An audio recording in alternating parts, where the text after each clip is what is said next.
প্রথমটা জানলাম হলো। সেকেন্ড পয়েন্ট হচ্ছে হিডেন।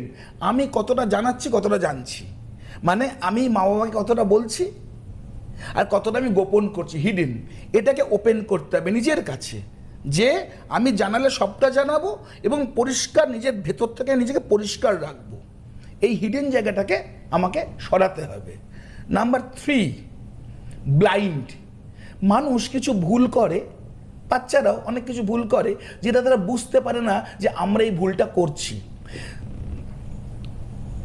ধরো ক্রিকেট খেলাতে একজন বোলার বল করছে, একজন ব্যাটসম্যান কন্টিনিউ ব্যাট ঘুরিয়েই যাচ্ছে, বাই বাই বাই, ব্যাটে বলে হচ্ছে না, দুটো হচ্ছে, তিনটে হচ্ছে না, তা সে ধরতে পারছে না তার ভুলটা কোথায় হচ্ছে।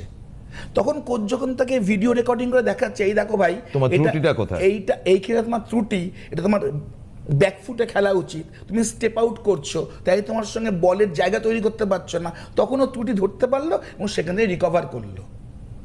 তাহলে সে ব্লাইন্ড থাকছে, বুঝতে পারছে না যে আমার ত্রুটিটা কোথায় হচ্ছে। প্রচুর ছেলে পেয়ে আছে, প্রচুর ভালো লেখাপড়া করেছে, কিন্তু কিছু দিয়ে চাকরিতে সে কিছু করতে পারছে না। ব্যবসা করছে, বুদ্ধি আছে, এডুকেশন আছে, কিছু করতে পারছে না। ত্রুটি তো কোথাও আছেই, সে এটা ধরতে পারছে না, মিস করছে। সেখানে তার গার্জিয়ানরা তার ত্রুটিটা ধরিয়ে দেবে, তখন সে বুঝতে পারবে, সেখান থেকে বেরিয়ে আসবে। একটা ছেলে সে প্রেম করছে, এডুকেশন, যখন সে কেরিয়ার বিল্ড আপ করার দরকার, একটা সাইকেল যখন যায় না, একটা বাইক যখন যায় না, সাইকেলের পেছনে একটা কেরিয়ার থাকে। এটা সাইকেলেরও একটা কেরিয়ার থাকে। একটা মানুষ কেরিয়ার পেছনে না ছুটে লাভের পেছনে ছোটে, বলতো। আবার অনেকের অনেক বক্তব্য আছে, লাভ হচ্ছে বসন্ত, এখন বসন্ত চলছে, বসন্ত এসে গেছে, তো লাভ এই সময় চলে গেছে, প্রেম করব কখন?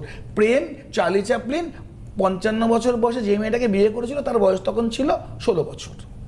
তো প্রেমটা সারা জীবনই থাকে। আমি মনে করি বসন্ত হচ্ছে এডুকেশন। আমি এই বয়সে আর গ্রামারটা পড়তে পারবো না, আমি চাইলে এই বয়সে প্রেম করতে পারি, সরি করবো না, বউ মারবে, কিন্তু আমি এটা করতে পারি, ঠিক আছে? তো অটোমেটিক্যালি সেই গ্রাউন্ডে দাঁড়িয়ে পড়াশোনার সময়টা যদি আমি কেরিয়ার বিল্ড আপের সময় যদি আমি প্রেম করি, এদিকে ধরতে পারছি না যে আমি ভুলটা কোথায় করছি, সেখানে মা বাবা যদি ঠিকঠাক বসে বুঝিয়ে দেয় যেখানে ভুলটা হচ্ছে, তাহলে কিন্তু সঙ্গে সঙ্গে সে ভুলটা ধরতে পারে, তাহলে কিন্তু সে সেখান থেকে কভার আপ করতে পারবে।